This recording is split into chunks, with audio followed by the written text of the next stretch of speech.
Bueno, agradecer la invitación a FINUT, a Yuns, por convocarnos. Efectivamente, yo vengo en representación de la región de Latinoamérica, y están muy coordinadas las presentaciones porque van a permitir ir avanzando en cómo no solo diagnosticamos las situaciones, sino que avanzamos en la implementación de algunas soluciones. Yo he estructurado la presentación para contestar dos grandes preguntas y muy rápidamente. La primera es ¿por qué políticas de ambientes alimentarios en nuestra región? ¿Y cuáles políticas de ambientes alimentarios hemos estado avanzando, hemos estado trabajando y cuál es la evidencia que tenemos en relación a ellas? Para terminar, discutiendo algunos de los desafíos que estamos enfrentando y compartir un poco hacia dónde creemos que va a ir avanzando esta investigación. Entonces, en relación a por qué establecer políticas en términos de entornos alimentarios, creo que hay dos grandes justificaciones y están muy de la mano con lo que escuchamos recién en la presentación.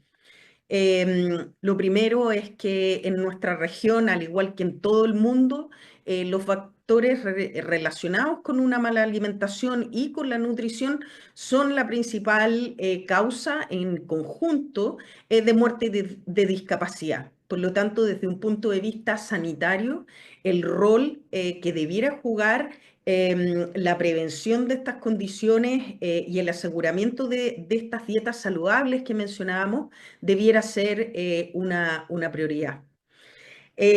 Cuando vemos qué es lo que ha ocurrido en relación a la evolución de la dieta en nuestra región, veíamos anteriormente que gracias a la existencia de sistemas de monitoreos regionales, nosotros hoy día sabemos lo que ha estado ocurriendo en las últimas décadas, y lo que vemos es justamente que ha habido un aumento progresivo del consumo de estos alimentos que llamamos ultraprocesados, estos alimentos que en términos de hacer los checks que nos mencionaba anteriormente la doctora Ninfel,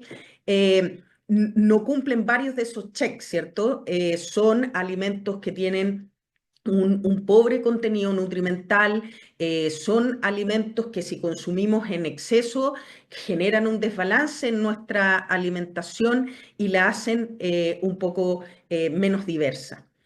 Y esto se refleja en que el consumo de alimentos que nosotros tradicionalmente sabemos que se relacionan con salud, como frutas, verduras, legumbres, pescados, mariscos, en nuestra región se mantiene estable en las últimas décadas y entonces lo que vemos es que progresivamente estos alimentos ultraprocesados reemplazan el consumo de alimentos naturales, generando estos perfiles de alimentación que hoy día sabemos están asociados con carga de enfermedad. Estos son datos del Global Nutrition Report que muestran que el resultado de esta transformación es que en la última década la verdad es que la calidad de nuestra alimentación como región no ha mejorado, y la verdad es que la proporción de consumo se ha mantenido bastante estable a pesar de que por supuesto tenemos un diagnóstico que señaliza lo preocupante de esta situación hace bastante más que una década. Lo veíamos entonces, el desafío que como región hoy día tenemos es, por un lado, el de disminuir el consumo de estos alimentos que tienen una serie de nutrientes y de características que nos parecen poco, poco que no favorecen una buena salud. Y por otro lado, tenemos el desafío de mantener o de apoyar el consumo y la preparación de alimentos naturales o con mínimo procesamiento. Esto puesto gráficamente en un aviso de nuestros colegas de México. Pero entonces el desafío que tenemos es transformar nuestra alimentación Como bien veíamos, si bien pensamos que ese es un acto principalmente individual, que uno debiera ser capaz en una consulta de indicarle a una persona qué es lo que debemos comer, qué es lo que debemos tener cuidado en la cantidad que consumimos, lo cierto es que hoy día sabemos es que esta conducta es sumamente compleja y que no solo depende de mi propia voluntad, de mi propia experiencia, de mi cultura, de mis conocimientos, sino que depende también de lo que está ocurriendo en mi espacio familiar, si yo vivo en un hogar monoparental, si mi madre trabaja y tengo 10 hermanos, si tengo acceso a nivel de mi barrio a los alimentos que quiero o pretendo consumir y si los puedo comprar al precio al que llegan a mi comunidad. Y esto a su vez está conectado, como bien veíamos, con los alimentos que ingresan entonces a nuestros países, con cómo nos informamos de cuán sanos o cuán saludables son esos alimentos, cómo se promociona el consumo de estos alimentos y cuán coordinadas están esas acciones a nivel, por ejemplo, de nuestras guías alimentarias y de una serie de otras políticas que finalmente tienen mucho que ver con la producción de alimentos, como veíamos, no solo a nivel local, pero sí a nivel regional e incluso global. Entonces, bueno, en un inicio, por supuesto, ninguno quiere empezar a tomar acciones que sean sumamente complejas. Siempre partimos por las acciones que sean más sencillas, que nos puedan dar resultado más a corto plazo. Y todos aquellos que trabajamos en nutrición, empezamos a tomar acciones en nuestras consultas, en nuestros lugares de trabajo, haciendo indicaciones, haciendo intervenciones de tipo conductuales para promover mejor alimentación, mejor nutrición de la población. Lamentablemente, rápidamente la evidencia empezó a mostrar que estas intervenciones tienen un efecto, pero es un efecto muy moderado y muy pequeño, que en términos poblacionales, por lo tanto, significaría una inversión demasiado importante para poder efectivamente recuperar lo que estamos buscando en términos de alimentación. La razón de esto es que tenemos, ¿cierto? Y le pedimos a las personas que implementen cambios que a veces resultan muy difíciles en un contexto que no los favorece. Si yo quiero comer una ensalada, por ejemplo, al almuerzo, pero resulta que me encuentro en un lugar en el cual en la cafetería no existe como alternativa la provisión de una ensalada, o resulta que esa ensalada vale 5 veces lo que vale un menú y todos en la cafetería están consumiendo el menú, por supuesto que se me va a hacer mucho más difícil implementar esa transformación. Hoy día sabemos entonces que desde la perspectiva de los gobiernos, de quienes tienen que implementar programas sistemáticos para generar poblaciones más sanas, más saludables, las intervenciones que están basadas en cambios conductuales o en procedimientos quirúrgicos, hoy día probablemente una discusión gigantesca en relación al uso de medicamentos, resulta mucho más costo efectivo la implementación de medidas que sean de mucho más, de mayor cobertura y que permitan llegar a una mayor porcentaje de la población. Entonces, hace un tiempo ya,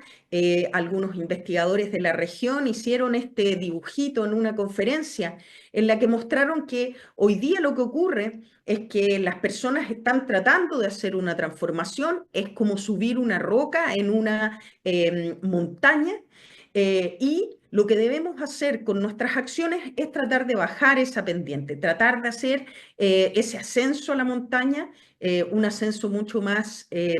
liviano, y esto lo podemos hacer a través de cambiar los entornos en los cuales esas personas toman estas decisiones y a través también de poner ciertas regulaciones a las compañías que producen los alimentos que no necesariamente son saludables. Entonces, eh, podríamos pensar que tenemos que avanzar, ¿cierto?, en hacer estas regulaciones y que deberíamos avanzar en hacer estas regulaciones, ¿cierto?, de modo amigable, de una forma en que establezcamos, por ejemplo,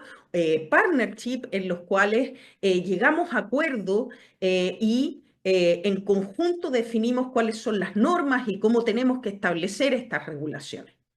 Lamentablemente, ese tipo de acciones se han implementado en algunos países y se han evaluado. En el caso de Australia, del Reino Unido, en Canadá, tenemos evidencia que muestra que lamentablemente cuando llegamos a definir regulaciones que son más bien autodefinidas, lo que ocurre es que tenemos regulaciones que tienen un alcance y una cobertura que es menor a la que nosotros esperamos para poder lograr efectivamente un impacto. En general lo que vemos es que se utilizan formas de definir qué alimentos debemos promover y cuáles no, usando criterios que tienden a ser más laxos, pero lo más importante es que al ser autorregulaciones no existen mecanismos que permitan hacernos responsables de los compromisos que hacemos y establecer entonces mecanismos que permitan reforzar el avance que se está promoviendo.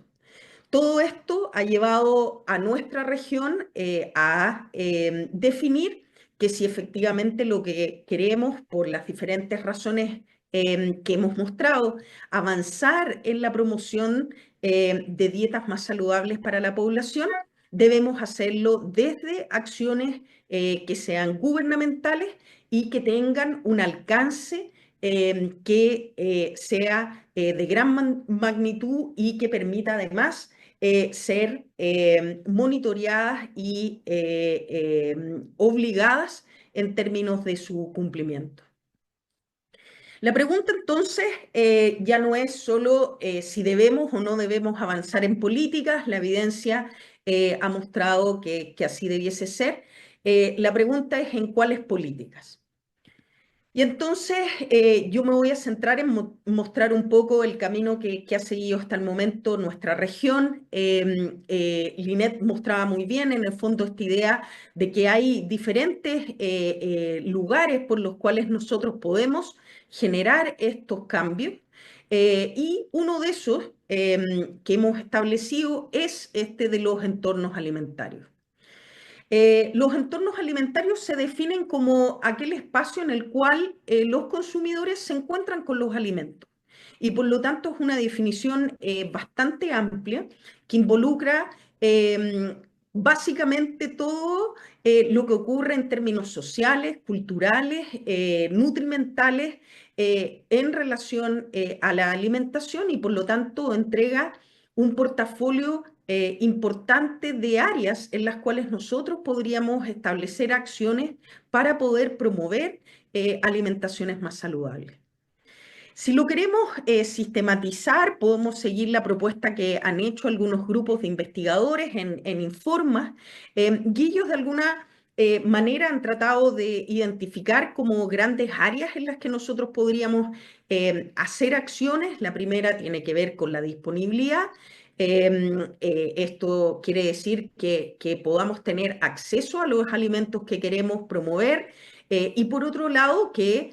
hagamos más difícil el acceso a los alimentos que no queremos promover en la población. Otro aspecto sumamente importante, sabemos quizás el más relevante, particularmente en poblaciones vulnerables, tiene que ver con el precio de la alimentación. Sabemos que queremos información para poder tomar decisiones, necesitamos información, por lo tanto necesitamos informar a los consumidores de qué es lo que están consumiendo y esto se hace a través del etiquetado frontal de los alimentos. Otro espacio muy relevante, particularmente en niños, en niñas, es el tema del mercadeo, del marketing. Sabemos que los niños y las niñas, por lo menos hasta alrededor de los 12, 13 años, tienen baja capacidad de diferenciar aspectos persuasivos de la información que se les entrega. Sabemos que existen herramientas que tienen los gobiernos a través de instituciones públicas que dependen de ellos, como las escuelas, pero también los hospitales, las cárceles y otros espacios en los cuales los gobiernos pueden influenciar el tipo de alimentación que se entrega en esos espacios. Finalmente, el último aspecto per se es la calidad que tienen los alimentos y el tipo de nutrientes o aditivos que nosotros permitimos o no permitimos en esos alimentos. Y como decía entonces, el ejercicio aquí en las políticas de entornos alimentarios es la creación de políticas que, por un lado, no favorecen el consumo de los alimentos ultraprocesados, que son aquellos que están relacionados con una más baja salud, y promocionar el consumo de alimentos naturales con bajo procesamiento, que sí sabemos que nos entregan una serie de nutrientes y atributos que son positivos para la población. En el caso particular de los alimentos ultraprocesados, nosotros nos hemos centrado en los entornos porque hay una serie de atributos de esos alimentos que justamente tienen que ver con los entornos. Nosotros sabemos que esta alza que vemos en el consumo de estos alimentos tiene que ver con el hecho que son alimentos que tienen un muy bajo precio, que son muy rápidos y fáciles de comer. Hablamos de listos para calentar, listos para consumir. Sabemos además que son alimentos que se promocionan muy profusamente en la población y que además su contenido nutrimental excede las recomendaciones de una serie de nutrientes que hemos relacionado con la presencia de enfermedad. Por lo tanto, si nosotros queremos avanzar en disminuir el consumo de estos alimentos, justamente tenemos que ir a rebalancear estos aspectos que han hecho que estos alimentos se vuelvan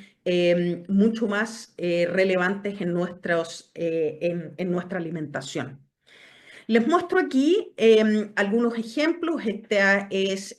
una de las primeras publicaciones que existe en relación a comparación de la calidad nutrimental de la oferta de alimentos empaquetados, son sólidos y bebestibles, y se está utilizando un indicador que se usa en Australia, pero es sencillo. La idea es que mientras más rojos los cuadritos, peor el aporte nutrimental de estos alimentos, y verde implica mejor. Solo para destacar que en esta comparación en que aparece Chile y México, lamentablemente los países de nuestra región presentan alimentos envasados que tienen un peor contenido nutrimental comparado con alimentos envasados de otros lugares. En el caso de Chile, que ha implementado una regulación que entrega información a los consumidores y que restringe el marketing de estos alimentos, lo que nosotros hemos visto en términos de la calidad nutrimental de los alimentos es que efectivamente, en términos de los nutrientes regulados, que son azúcares, sodio y grasa, existe una reformulación de parte de la industria en la gran mayoría de las categorías, siendo especialmente relevante en algunas categorías como los cereales, como los lácteos, en el caso del azúcar, y en el caso de los panes, de los snacks salados y de las carnes procesadas en términos del sodio, indicando que efectivamente existe a través entonces de regulaciones de entornos la posibilidad de ir mejorando progresivamente el aporte o el contenido nutrimental que tienen estos alimentos. Hablábamos entonces que otro de los aspectos básicos en relación a la promoción de dietas más saludables es la entrega de información. El etiquetado frontal de los alimentos es una herramienta reconocida por la OMS hace décadas. Se consigna como una herramienta que es simple, práctica y efectiva en términos de informar a los consumidores de lo que están consumiendo y guiarlos en sus decisiones de compra. Ustedes probablemente saben que existen muchísimos tipos de etiquetado frontal. No me voy a detener en la comparación de ellos. Probablemente hay diferencias en la respuesta dependiendo de las culturas, pero en el caso de nuestra región, el etiquetado que ha adquirido mayor presencia porque los estudios muestran que es al cual responde de mejor forma el consumidor, es el etiquetado frontal de advertencia. Y como les decía, en el caso de nuestra región, lo que pretende ese etiquetado es, en este caso, informar al consumidor de que un determinado producto contiene altos niveles de nutrientes que se han relacionado con la aparición de enfermedades crónicas, de modo de poder guiarlo en su decisión de compra. Les muestro algunos resultados que hemos obtenido en Chile, pero que se están replicando ya en el caso de México, de Uruguay. Este es un estudio en línea, el International Food Policy Survey. Se comparan respuestas de adolescentes de 7 países. En verde, los adolescentes de Chile, que son el único país que cuenta con este etiquetado de advertencia en este estudio, y se comparan las respuestas con el resto de los adolescentes de los otros 6 países en los cuales la información nutrimental se entrega a través de una tabla nutrimental. Y lo que vemos es que los adolescentes chilenos declaran ver significativamente más las etiquetas de advertencia, declaran entender significativamente más estas etiquetas y declaran usarlas significativamente más que las otras etiquetas. Hemos realizado estudios que muestran cómo esto ha impactado la compra de alimentos y las dietas, que al final es cierto el objetivo que tenemos. Y nuestros estudios muestran que efectivamente existe una disminución del consumo de estos alimentos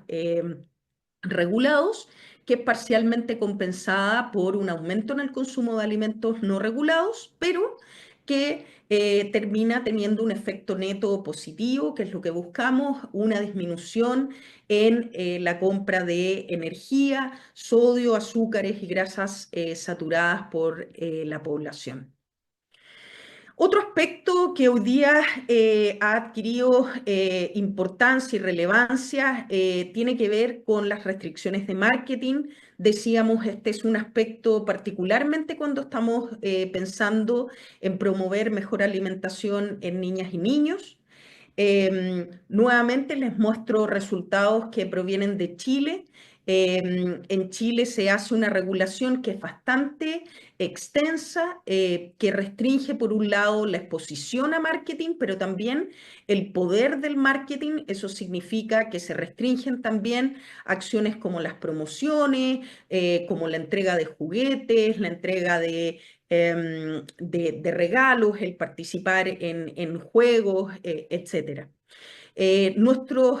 análisis en relación al efecto solo de exposición a marketing en televisión muestran que la regulación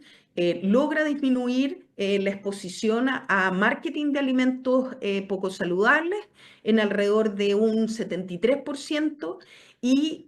que este alcance es casi total cuando nos restringimos a programas que están particularmente dirigidos a niñas y niños. como les decía, esta regulación no es solo de exposición, no es solo de televisión, y esa es una de sus grandes ventajas. Es una regulación que también prohíbe la promoción o el uso, por ejemplo, de figuritas. Aquí vemos un M&M, pero también la entrega de regalos en alimentos que son poco saludables. Entonces, por ejemplo, en Chile hoy día no se encuentran estos Kinder Sorpresa, y compañías como McDonald's, que tienen estas cajitas feliz icónicas, han tenido que reformular sus menús para cumplir con la regulación. Tenemos otro espacio en el cual podemos intervenir que tiene que ver con medidas fiscales. Esto se refiere tanto a incentivos en relación a subir el precio y bajar el precio de los alimentos que queremos promover. Probablemente aquí la medida que ha sido más extendida tiene que ver con los impuestos a las bebidas azucaradas. Esta es una medida que tiene amplia evidencia y amplio respaldo hoy en día. México es pionero en proveer información en relación a la respuesta a un tipo de medida como de este tipo, con estos análisis ya de hace casi una década, en la cual los colegas mexicanos logran mostrar que un impuesto de alrededor de un 10% bebidas azucaradas eh, significa una disminución de alrededor del 6% en la compra de estas bebidas, y este impacto no solo no se diluye en el tiempo, sino que se intensifica, y a su vez implica un alza en la compra de las bebidas que no llevan ese impuesto. ¿Qué es lo que viene o qué es lo que está ocurriendo en la región en relación a medidas impositivas? Probablemente ustedes han escuchado, Colombia ha terminado de implementar en junio de este año un impuesto que va a aplicar a una gran base de alimentos que ellos han definido legalmente y que corresponden a alimentos ultraprocesados. Esperamos tener información de qué es lo que va a implicar este impuesto en los próximos años. Decía que otro de los espacios en los cuales podemos implementar acciones y en los cuales se han estado haciendo esfuerzos en la región tiene que ver con la provisión de alimentos. Decía que el espacio que en general conocemos son las escuelas, pero esto también aplica a hospitales, a prisiones, a edificios gubernamentales, hay diferentes experiencias en relación a esto. Quizás destacar una de las que es más emblemáticas y que ha entregado información en relación a esto fuera de nuestra región, es el programa de alimentación escolar brasileño, el PANAE. Este es un análisis realizado ya hace algunos años, en los cuales se evalúa el efecto que tuvo la medida de solicitar que alrededor de 30% de los gastos que se hacen en el programa provengan de compras locales, de campesinos familiares. Y aquí este análisis que muestra que esa medida ha implicado un aumento progresivo en la oferta en el programa de vegetales, de frutas y de platos basados en alimentos naturales, versus una disminución cada vez mayor en relación a alimentos que son envasados o que vienen listos para preparar o listos para consumir. ¿En qué está el programa de alimentación escolar hoy? Por supuesto, respondiendo a las nuevas necesidades que existen en la región. Esta es una resolución del año 2020, en el cual se ponen restricciones al porcentaje de compra de alimentos ultraprocesados, y se define, por lo tanto, el porcentaje de gasto que debe provenir de alimentos naturales. Nuevamente, los colegas de Nupens, de Brasil, se encuentran haciendo análisis en relación a cuál va a ser el impacto de este tipo de disposiciones en términos de la alimentación de los más de 40 millones de niños que reciben alimentación a través de este programa escolar. Podemos generar cierto, regulaciones que particularmente promuevan entornos más saludables para niños y niñas. Aquí hay un montón de experiencias e iniciativas en relación a las escuelas. Les muestro el caso de Chile nuevamente, en el cual se establecen restricciones en términos de eliminar la venta de los alimentos que son regulados en los kioscos y cafeterías de las escuelas, pero también restricciones en términos de la promoción, de la entrega, de la distribución de estos alimentos en ese espacio. Y nuevamente, para mostrarles el impacto de este tipo de regulaciones, les muestro los resultados del International Food Policy Survey, en los cuales vemos que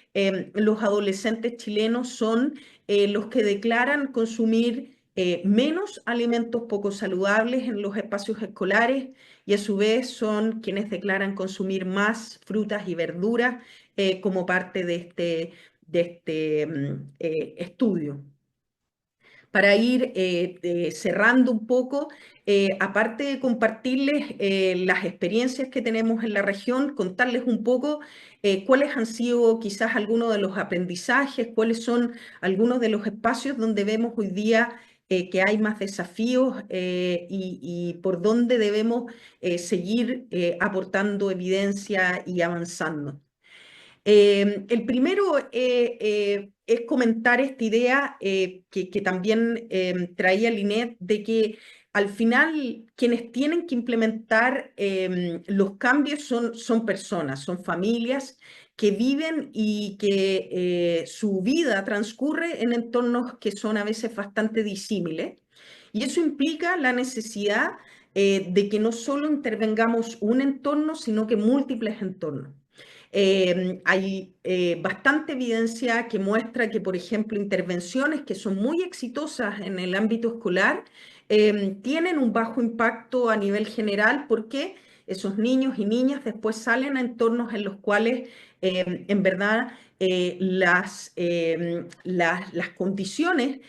no están alineadas con lo que se promueve desde las escuelas.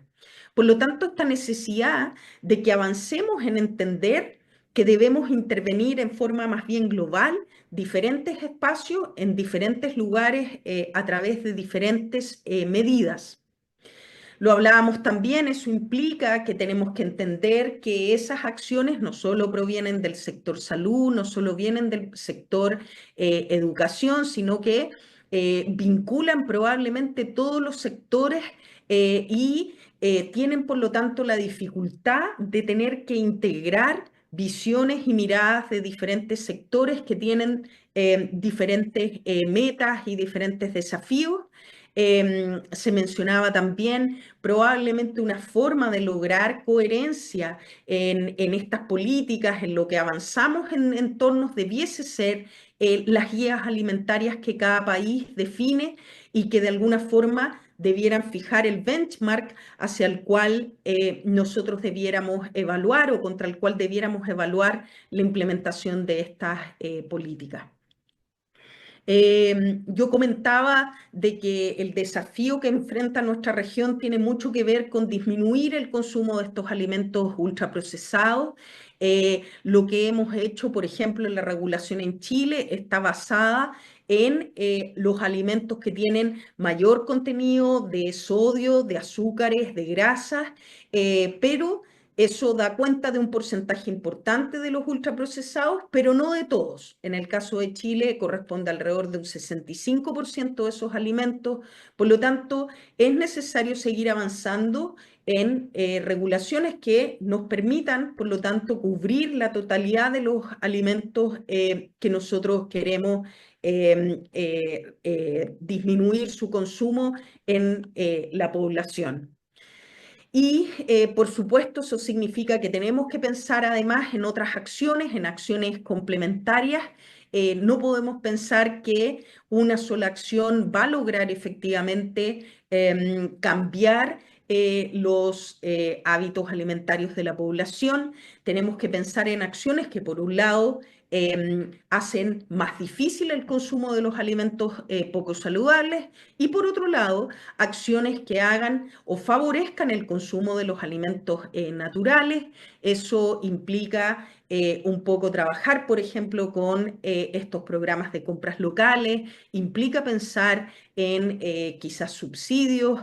para algún tipo específico de alimentos y estas son medidas que en nuestra región algunos gobiernos están hoy día explorando y evaluando la posibilidad de escalarlas. Quiero terminar diciendo que efectivamente tenemos que ser capaces hoy día de entender que el comercio, como decía Linet, ha traído una serie de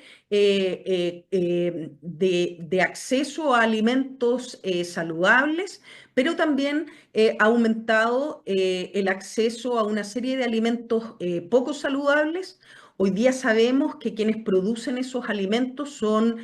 un puñado de compañías y esas compañías, por lo tanto, concentran un gran porcentaje del mercado y, por lo tanto, están en condiciones mucho más favorables de actuar en relación